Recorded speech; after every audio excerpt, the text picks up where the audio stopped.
देखिए, आज जो चर्चा हो रही है, इस चर्चा में मैं अपने दिल और जज्बातों के साथ शामिल हूं।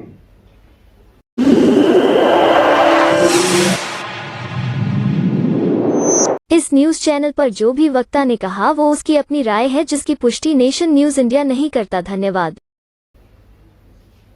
2014 में मुझे आप लोगों के आशीर्वाद से पहली बार सेक्रेटरी बनने का जब मौका मिला, तो मैंने बार में एक छोटा सा प्रयास किया। 6 पोर्ट्रेट लगाए गए, उसमें 3 पोस्ट इंडिपेंडेंस जिनका बहुत बड़ा योगदान था और 3 आफ्टर इंडिपेंडेंस। शहीद भगत सिंह जी, चंद्रशेखर आजाद जी, सुभाष चंद्र बोस जी और पोस्ट में लाल बहादुर शास्त्री जी, भीमराव अंबेडकर जी और सरदार वल्लभ भाई पटेल जी। मैं जीवन में एक चीज को मांग के चला हूं कि आपने अगर क्षेत्र में या जाति या धर्म में अपने आप को बांध लिया तो बहुत सीमित रह जाओगे। और उसका कारण यही था कि ये वो लोग हैं जिनको जिस हिसाब से उनका एक योगदान था इस समाज और देश के लिए, उनका वो सम्मान हम वापस उनको नहीं दे पाए थे। तो ये छोटा सा प्रयास था मेरा।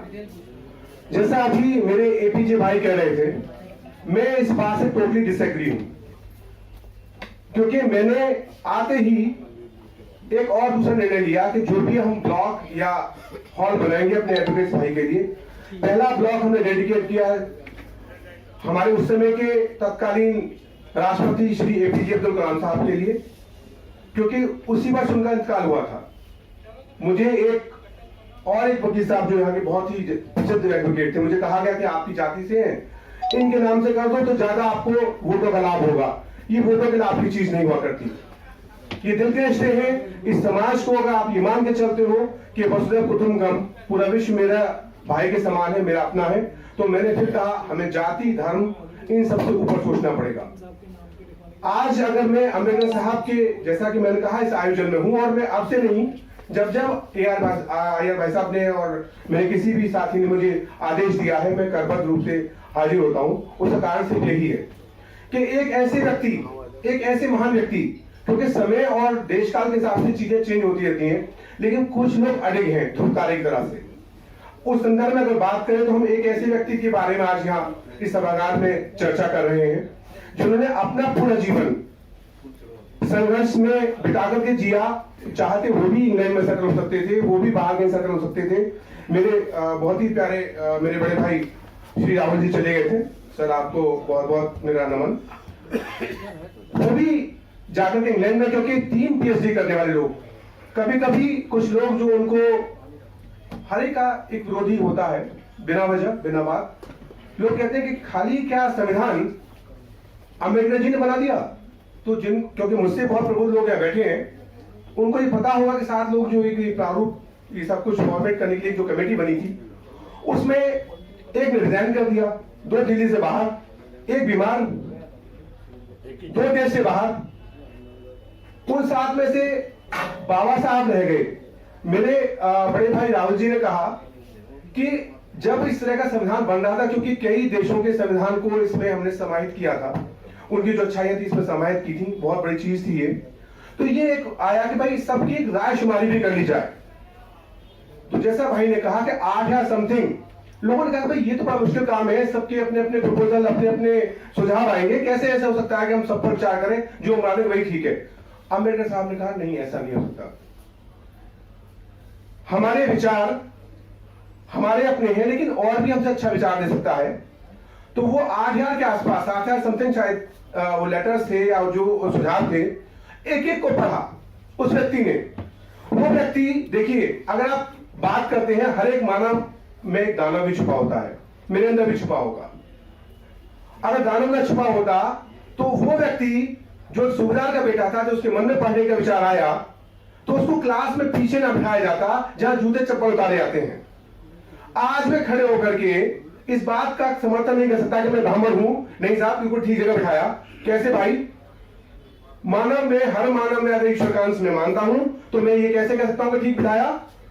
उन्होंने अपनी ऑटोबायोग्राफी में लिखा नो बियॉन्ड नो वाटर, यानी जिस दिन वो पियोन आए तो उनको कोई पानी पिलाने वाला भी नहीं होता था, क्योंकि वो बर्तन को छू नहीं सकते थे।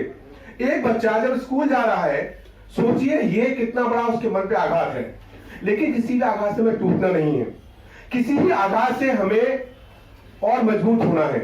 इसका प्रमाण अगर दिया तो अम्बेडकर साहब ने दिया। 3 PhD। आप ये जो भी स्टैच्यू की बात है ना, ये कोई बहुत बड़ा ऐसा नहीं कर देंगे हम उनके ऊपर। कोलंबिया यूनिवर्सिटी में बाबा साहब की स्टैच्यू लगी हुई है। इंग्लैंड के स्कूल में जो कॉलेज है वहां बाबा साहब की स्टैच्यू लगी हुई है।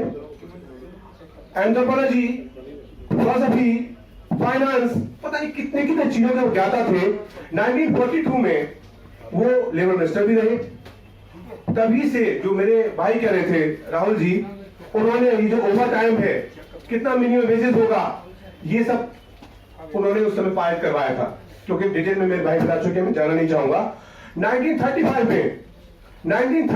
में उन्होंने कहा कि भाई एक कॉमन कोड होना चाहिए, यूनिफॉर्म कोड होना चाहिए, स्त्रियों को भी वो अधिकार मिले।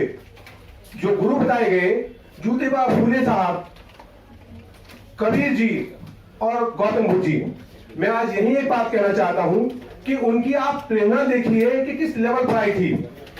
कबीरदास जी दोहे में कहते हैं, दो रख दो, जो बहुत ही प्रसिद्ध दोहा है, जाति न पूछो साधु की, पूछ लीजिए ज्ञान। आप जाति पूछेंगे किसी ऐसे व्यक्ति की जो आपसे ज्यादा जानता है, पूछ लीजिए भाई, आपका बौद्धिक विकास वहीं तक ही रहेगा। उसके पास जो ज्ञान है वो आपको कभी नहीं मिल पाएगा।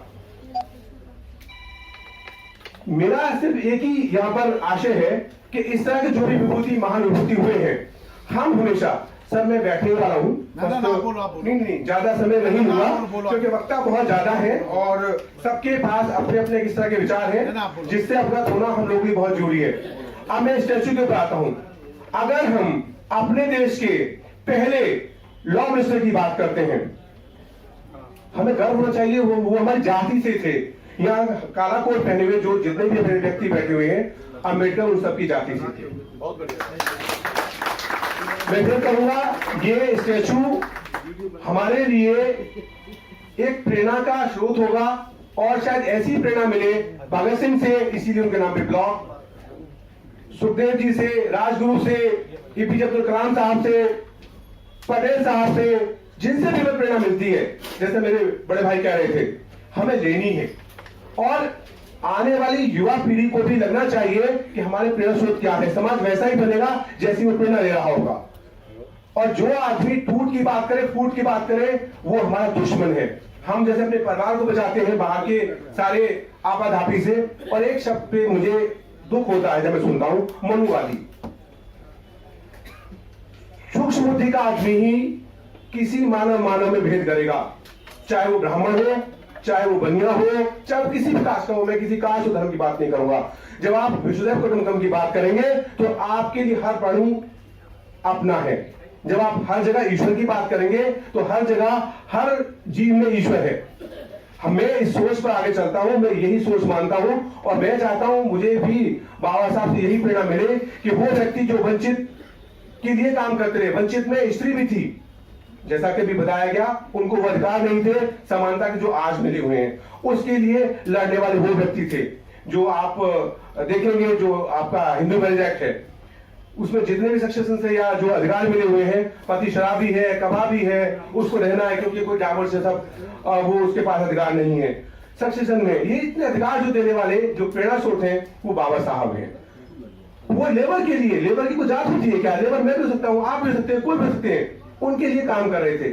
समाज में जो पिछड़ा रह गया, जो पीछे रह गया, उसको साथ लाना, ये हमारी सबकी ड्यूटी है, और उसके लिए हमें प्रेरणा बाबा साहब से मिलती रहे, ऐसी में ईश्वर से प्रार्थना करता हूं। और सबसे बड़ी चीज दुख होता है जब इतने अच्छे आयोजन में हमारे भाई कम भाग लेते हैं। तो अगली बार जो भी आयोजन हमारे बड़े भाई कराएं, हमें आदेश दें, जो काम हम कर पाएंगे वो हम भी करेंगे। साथ में अपने साथ दो भाइयों को जरूर लेकर के आए, जिससे ये समायोजन में ये विचार तोड़कर फैले। और रहा सर ये, मैं इस जगह खड़े होकर के वादा करता हूं कि अगर कोई भी चीजें इसको किसी भी धर्म जाति से ना जोड़े, किसी चुनाव से ना जोड़े, हम ये चुनाव प्रचार नहीं करने आए हैं, लेकिन आपका कोई भी प्रयास बाबा साहब की जो स्टैचू के लिए होगा, उसमें मैं डीडी शर्मा अपने पूर्णता जो मेरे पर मेरा जो भी छोटा सा मेरा कद है, मैं आपके साथ रहूंगा।